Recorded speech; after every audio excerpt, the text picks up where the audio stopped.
All right, hello and welcome again. Justin Gray, CEO, founder, LeadMD, and you're joining us here on Marketing Evangelists Network today with Andy Paul, who Andy actually interviewed me a couple weeks ago, right. So we're running it back. Andy, welcome to the show. Justin, thanks for having me on. Absolutely. So again, you're one of those guys that your intros are kind of, I think I would lose my breath if I tried to add all the titles here, but obviously podcasting, author, speaker, coach, the whole nine, expert is what I would say. How do you normally like to be introduced? Do people go through all those? Yeah, sometimes. That's awesome. It's always a little embarrassing, I guess, but. Well, it's embarrassing in a good way. So, yeah, but absolutely, thanks for joining us on the show here today. When we spoke, obviously we talked quite a bit about sales, marketing, that whole nine. So I guess I will start off with one initial question, which is just the whole sales and marketing alignment thing, which I know that you've commented on extensively. But is the whole account-based approach that's getting so much popularity and buzz these days, is that actually finally going to solve this problem, or is the problem just deeply rooted in the fact that we still refer to like these two sides of the organization separately and as different teams and so on? Well, I think there's an opportunity to address it, but one of the things that's really required is I think that people sort of need to fundamentally rethink how they structure organizations to go capture and retain customers. And I think if you say, okay, look, let's boil down to what we do. We do two things. We acquire and we retain. And so does the structure we have relative to, we've got this SDR team, we've got our account exec team, we've got our customer success team, our marketing team. Does it make sense to keep them all sort of in their little silos? And I think you can make an argument that, look, what really, when you talk about account-based marketing, account-based everything, account-based revenue, depending who we're talking to, is you were talking about team-based selling.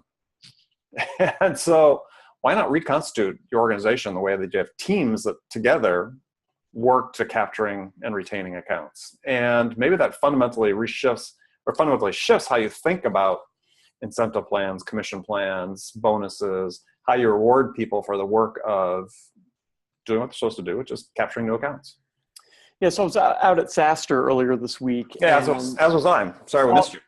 Yeah, we should have hooked up. We should have had a mojito with Harry. But one of the things that obviously just permeates that conference is customer success, customer advocacy, right? Really, investing heavily within the customer life cycle and, as you mentioned, retaining that customer. Sales typically doesn't play a lot in that arena, certainly not in the kind of SMB, maybe mid-market world. In the enterprise, I think things are a little bit different sometimes, but that investment, I guess as a sales individual, how can you participate more within that process without cannibalizing all the time that you should be out selling to new logos? Right. Well, I mean, so we're seeing a specialization, right? So we're seeing account execs or new business capture, account managers focusing on client success. But I think what happens is that you're seeing companies still with this assumption. Again, this gets back to, the sort of outmoded assumption we just talked about how you structure the teams. Thinking, okay, the pinnacle of success is the account executive, right? This is the sharp end of the spear. And yeah, we can get sort of our second tier people to make them account managers, and so people talk about, hunters versus farmers, which I think is completely outdated, because the people that are your account managers and your existing accounts, to me, that's the sharp end of the spear. That's representing 60-70% of your revenue once you're a little more mature SaaS company. Finding the opportunities, new opportunities within that account, that is tough work. And that requires somebody that's smart, thoughtful, has got a big picture view of things. To me, I'm going to take my most skilled people and put them in that role, because that's the one that's really going to pay off.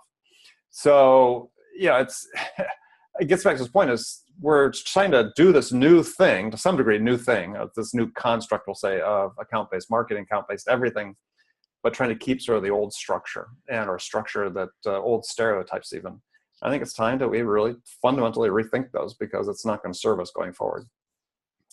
And so you bring up an interesting point there, just kind of with, I think we're gonna have to look at sales in a different light, right? Like the notion of a sales professional, like the professional in that sentence really needs to be, all capitalized, kind of yelling at you Right. in that process. Right. So sales pros that are great at their job cost a lot of money. They've got a ton of experience, and it really is a role that you can't just hire someone into and expect them to learn how to swim. You've got a blog post out there Uh-oh. called "Selling Starts with Your First Question." Right. And I was talking to a buddy of mine the other day, and he mentioned like there's no real. Everyone wants a hack, or they want like a gimmick Right. to go out and solve for this. Like everyone hates sales reps. Joe Relly put up like a stat the other day that was a Forrester stat showing like everyone wants to learn online. They want to buy online. They don't want to talk to a sales rep, right? So everyone's kind of looking to combat that. And you've got a piece of advice within that post around asking like a really powerful question on the upfront. Obviously that doesn't work 100% of the time, but like, are there any keys, or like, is there a way to ensure that question is one that's met with, oh, wow, thanks for asking me something that's so insightful on my business. I want to open up and share at this point. Well, first of all, I mean, you sort of earn the right to ask that question. So, how do you do that? There are questions other questions that you ask, right? I mean, I agree with you 100% about sales hacks. I mean, first of all, I hate the term, and because it does speak about shortcuts and gimmickry and so on that really aren't sustainable advantages. So, there's been research that's come out and some good books been written on the topic. A book called The Science of Selling by a gentleman named David Hoffeld, which is well worth, anybody in sales and marketing is well worth their time to read. He sort of does a great job of summarizing the real science behind influence and how people make decisions and so on. But in his book and in other things that have been printed recently, the scientists showed that something as simple as asking somebody how they're feeling when you first meet them is extremely powerful. Is that it starts, one of the things that Robert Cialdini talks about in his most recent book, Persuasion, is we talk about how people want to buy from people they know, like, and trust.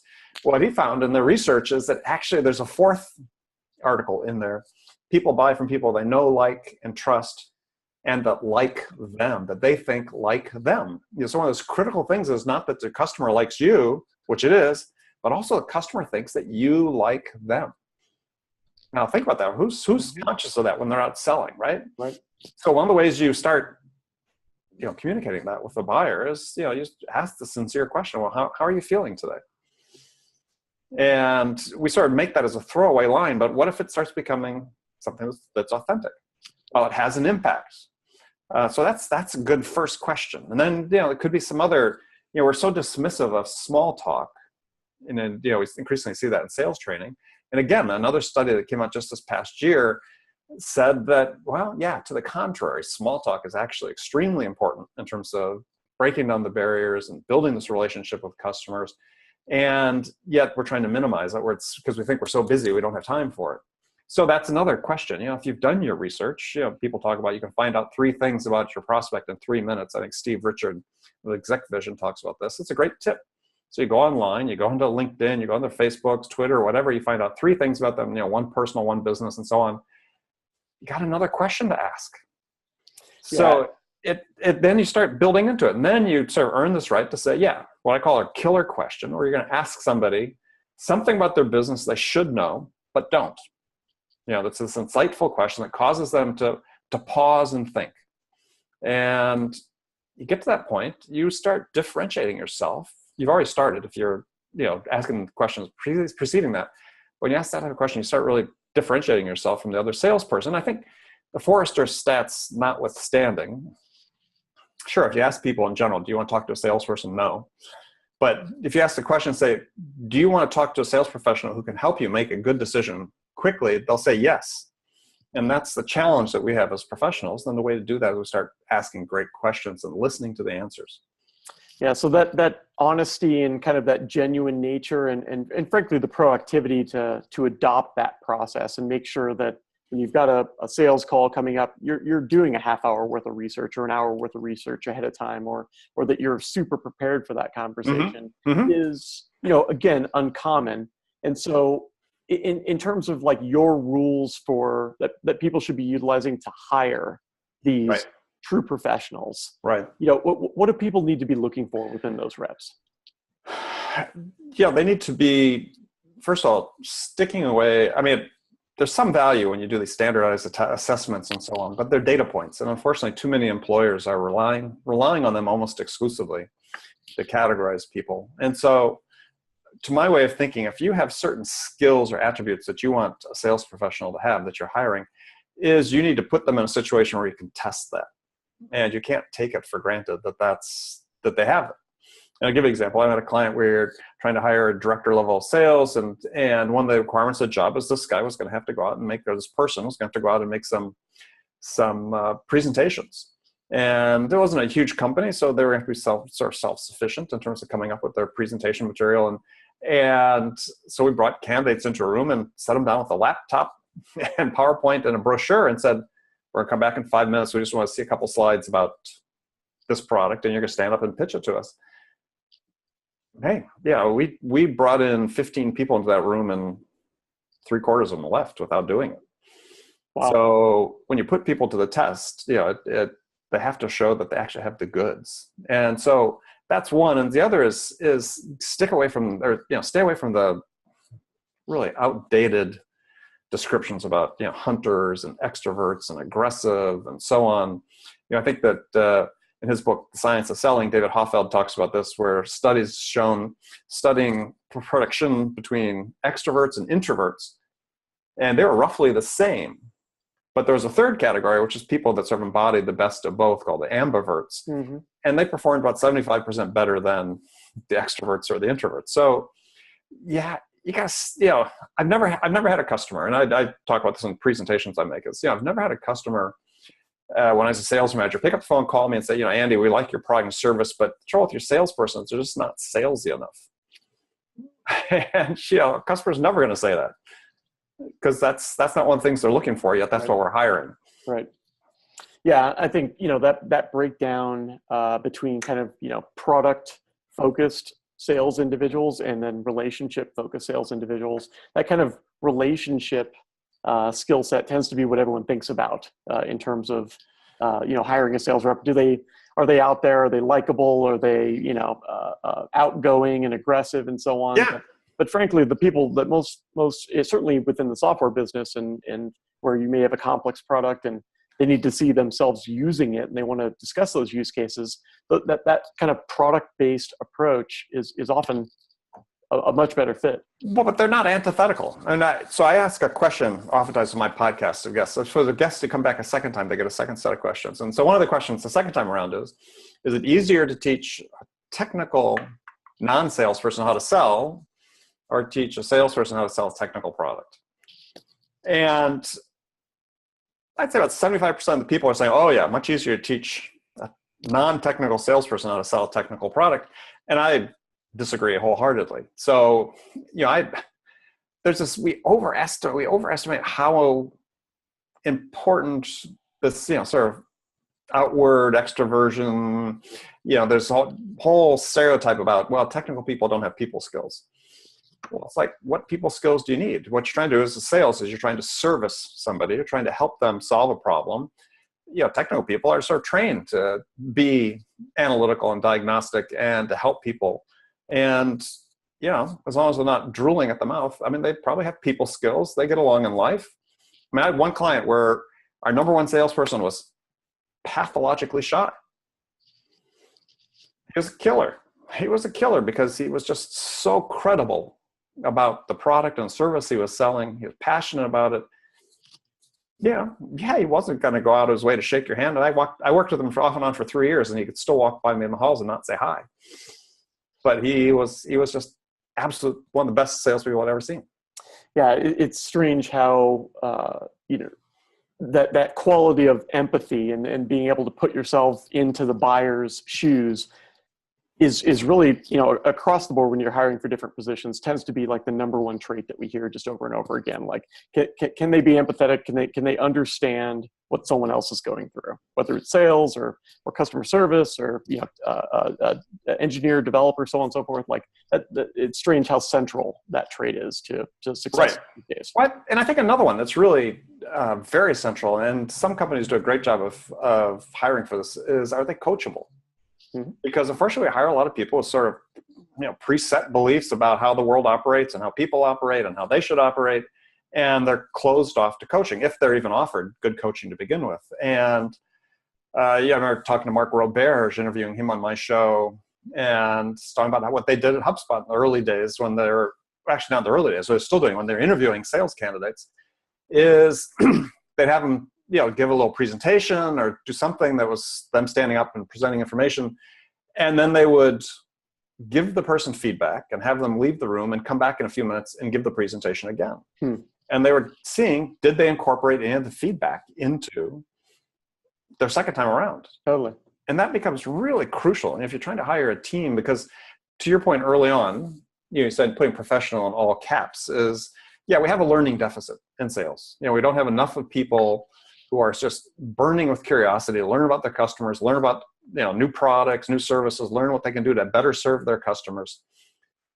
Part of that, we have to help them come to those behaviors and learn those behaviors and coach them in those behaviors. And so hiring people that are coachable really becomes important. Just a question that popped into my mind as Sure. You mentioned that there. Well, I'm going to give away my own answer, but I'd love your take on it, which is just, I think we promote all of our best sales individuals to roles for which they are poorly suited, which is sales management, right? Right. And to me, that almost feels like a completely different skill set, the ability to coach and Absolutely. Provide feedback and so on. You agree with that same?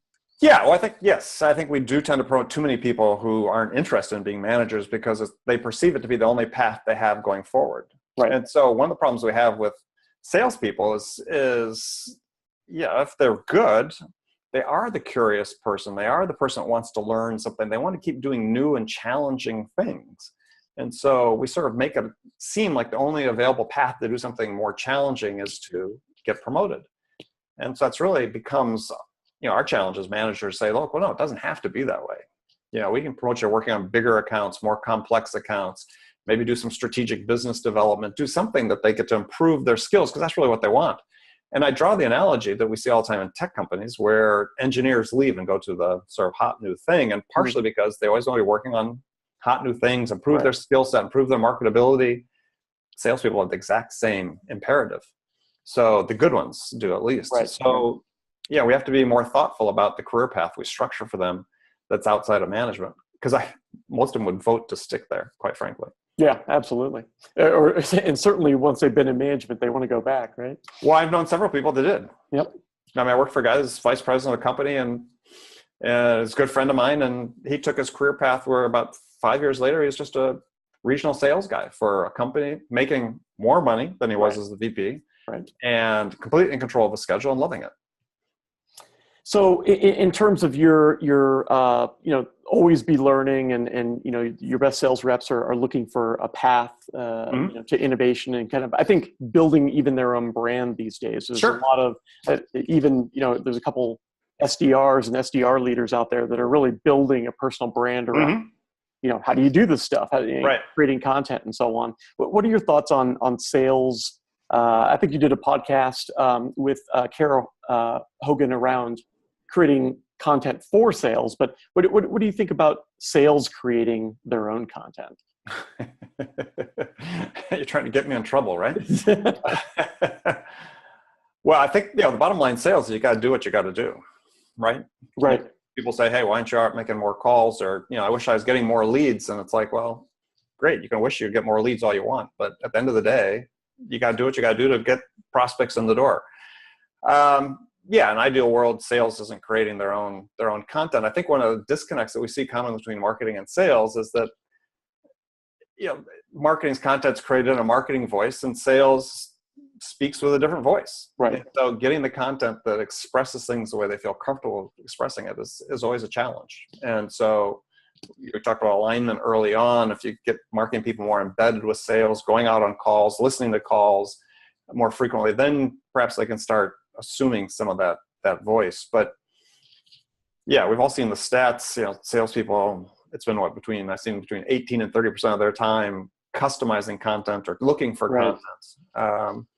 Yeah, that's time that we'd much rather have them spend in front of prospects. So yeah, I'm not a big advocate of it, but I've certainly been guilty of it myself in the past. And I've worked with clients even that we tried to fix it, but for whatever reason we don't perfect it, and sales still has to create some content, but it's not ideal. So really, ideally, we need to create those feedback loops into marketing, or into a content marketing department, or whatever that structure looks like, and then respond. Right, and a good way to do it is my co-host is guest every Friday is Bridget Gleason, and she's startup VP of sales at a number of companies and has been at numerous companies in Silicon Valley, but talked about her last company at Sumo Data, I think it was, or Sumo Logic, that they every week marketing came to a sales meeting and they talked about what sales requirements were and what they needed, and it was just part of the process. And as long as you do that, then you start, I think, building those bridges. Yeah, I think we're seeing a lot more of those kind of like agile frameworks arise, where sales and marketing are getting together. Certainly, even from the account-based side, like an account planning exercise. What's going on within the account? What did we learn? What type of air cover do you need?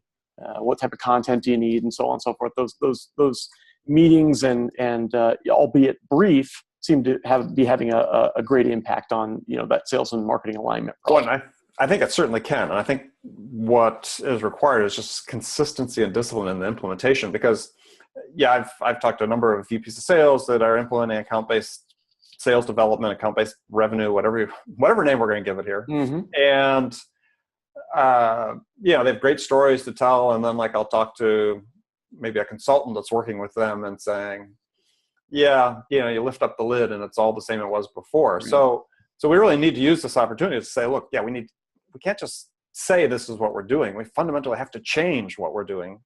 And if that's it, as I talked about at the beginning, if we have to rethink the structure of how it works, then we have to rethink the structure. And so with that, there just seems to be so much shift going on here. And I'm just so tempted to ask. Was that shift with an F? Yeah. There's a lot of shit going on too. No, but I mean, it just seems like there's always something new. There's always something shiny. There's so much change that is just inherent with marketing these days. Are we ever going to find somewhat of a groove in terms of things that are just great marketing best practices, or is the nature of marketing thus that we have to change all the time because the buyer is changing so often these days? Well, yeah, I mean, the buyer is not changing as much as the buyer is changing how they do things, right? So, but I think, and that's an important distinction, because there's some school of thought that think that somehow people have evolved differently in the last 10 years with the internet, and the way they make decisions is actually different. But we still think the same, but the way we're gathering our inputs are changing. So I think marketing is, by definition, is forced to change to that and adapt to that. And as a sales, certainly we go on debate. I'm sure we could get two people together and debate forever this idea about how far into their buying process is the buyer before they engage with sales. And it really doesn't matter whether it's 0% or 60%. The fact is how they're gathering the information, their impetus to make a decision, the urgency behind making decisions has changed. And as sellers, as marketers, we need to adapt to that. Excuse me. Yeah, totally agreed. So from a coaching perspective, obviously, you get to talk to a lot of different sales teams, and what is there a common ask? Are most people struggling in the same, up against the same type of objection? I would assume, kind of going back to our first meeting or that first question that you asked, seems like getting people's attention is more and more difficult. Right. Is that the number one struggle, or are there other areas that sales is traditionally struggling with? Actually, no. And so, with SDRs, certainly that becomes a challenge. But I'd put that down as just part of the job. But no, what I'm hearing, the things that, and I've written about this recently, is excuse me, is that for all the automation that we have, both on the marketing side and the sales side, is the number one challenge people are still talking about that I hear about consistently. And I had like 5 emails like on Tuesday this week about this, has to do with the human to human aspect of selling, right? When I finally get the opportunity to talk to somebody, how do I differentiate myself? How do I make sure I deliver enough value so I get a second appointment? It's these, how do I, and the salespeople are very aware of the fact that differentiation starts with them.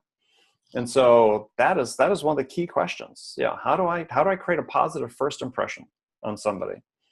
And so increasingly, I think we focus on skills and process when we're ignoring the fact that it's still these basic habits and behaviors that really dictate how the customer will open up to you and dictate your opportunities, your chances to create an opportunity out of that prospect. And we don't give enough attention to that. And those are the questions I get and the ones I hear most frequently. And is there, obviously that the answer to that question is multifaceted, like all of their, online profiles have to be, have to resonate, who they are, and their messaging has to be on point and so on. Are there areas that you say like, hey, this is the number one thing you can do tomorrow to make those human interactions more effective? Yes, there are several things, but I'll give you a couple. So one is you have to understand that at the heart of selling is there's a bargain you strike between you and the prospect. And the bargain is the prospect's going to give you some of their time. What are you going to give them in return? Right. If you don't give them anything of value in return, you don't gain more time. It's really simple. And so for salespeople and sales professionals, they have to be consciously thoughtful about this. Right? It can't be operating on autopilot like we tend to do, or be really scripted. Right. We have to be deliberate.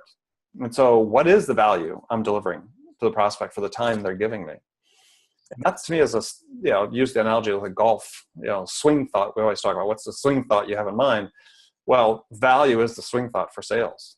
Every time you're swinging, what is the value I'm delivering? And if you can't identify the value that you're delivering to the prospect for the time they're giving you, and what they're going to do with it in terms of a next step they're going to commit to take, then you shouldn't be talking to them. You're not ready. It's premature. So that is one, just basic one that we work with people on. And that's unmindful of their LinkedIn profile, social footprint, so on, because those are all crucial because the prospect, before you actually go in and talk to them, they've checked you out. Right. So those have to be on point. But then when you're right there face to face, that becomes, where's the value? Yeah. So, such a great point, especially these days when we can get so distracted by, well, I need this, widget, or I really think I need to spend more time, out at a networking group or something along those lines. But really the fundamental is, do you understand what pain you're going to solve and ultimately what that's going to be worth to that buyer? So great point. Well, and I coach people this increasingly. Let's stop talking about pain points. Let's talk about what people want to achieve. Right. Because that's the way most people are fueling investment decisions. I don't invest to solve a pain point. I invest to achieve more than I'm achieving today. Great point. So Andy, as we kind of wrap up here and come down on time, like I'm just curious to get we talked a lot about account base and maybe that's it, but what are you most excited about just in the world of sales and marketing today? Like what's awesome? What's awesome? Well, first of all, I think one of the things that's awesome is we've got this young generation of exciting, hardworking people coming into the sales force who are more worldly, more aware in many respects than many of the previous generations. And I think I'm excited about how we harness the energies and talents to develop this profession that we're all in. And I think one of the key things for us, and we touched about earlier, is just how do we inculcate cultures of learning in sales? And it's true of other professions as well, but we're talking about sales. How do we make that a corporate priority? And it's not about training; it's about learning. Right? I want to educate people. I don't want to train them one time. I want to continually educate. So how do we bring this into the workforce in a way that really helps people evolve in a way in their careers that maybe they haven't been able to in the past? And we have the technology to do it, and we have the wherewithal to make it happen. It just has to become a priority starting at the top of these corporations to say, look, I'll give you an example. I've got clients we did programs with where I put together a curriculum of reading books. No one reads books in sales for the most part. So 10 books over a 12-month period. But if you wanted to join my program, if you wanted to have me give you this curriculum, you as a CEO had to commit to setting aside 20 minutes every day during the work hours for education of your people. No longer say, hey, read this book, go home and read it tonight. Right. Do it in the workday. And they read for 15 minutes, and we bought them journals, and they reflected on what they read for 5 minutes in the journals. And you saw the level of awareness and involvement just increase exponentially among these sales teams that went through this. So to me, that's got to be one of the things we really focus on. Again, as I said, we got this exciting group of young generation people coming into the workforce. Let's help them continue to improve. There's no reason they should have to stall out. Yeah, absolutely. And you, was it you that curated that I did. book list? Yeah. Awesome. So people can contact me, and we'll talk about it. Awesome. And that's a great segue. So how can people contact you? Like where should they go online? Well, first of all, listen to my podcast. It's called Accelerate with Andy Paul. Accelerate with an exclamation mark. It's Justin's on it. And we're growing a really large audience of people that are listening to it on a regular basis. And mostly because we have great guests and giving great information. So that's 6 days a week. So check that out on iTunes, Stitcher, wherever. If you want to contact me, just do it the old-fashioned way. Email me at andy@andypaul.com. Or you come to my website at andypaul.com, or pick up the phone and call me. 619-980-4002. I answer my phone. I love that you just gave the number there, because that's my number one pet peeve. Hey, did you reach out to so-and-so? Yeah, I sent him an email. Did you call him? Well, it's like my kids. When I ask them, ask my son, who's a millennial, I'll say, have you talked to your sister? And he goes, yeah. No, they emailed, but they hadn't actually talked. And I said, yeah, try picking up the phone and talking. Yeah. The phone is like the new direct mail. You know what I mean? Like direct mail went through like this terrible fall off because all there was junk, and then there was nothing. And someone sent some direct mail. They're like, oh, wow, it works. This is great. So I think the phone is in that resurgence. Yeah. Well, but we're seeing a phone resurgence. When we look at SaaS companies, they're relying largely on the phone along with email outreach, but the phone is a huge part of it. Absolutely. And there's a reason why, because you can actually talk to someone. Yeah. Andy, thanks so much for joining us here today. Justin, honored to be here. Absolutely. Thanks again. Always enjoyable. Bye-bye.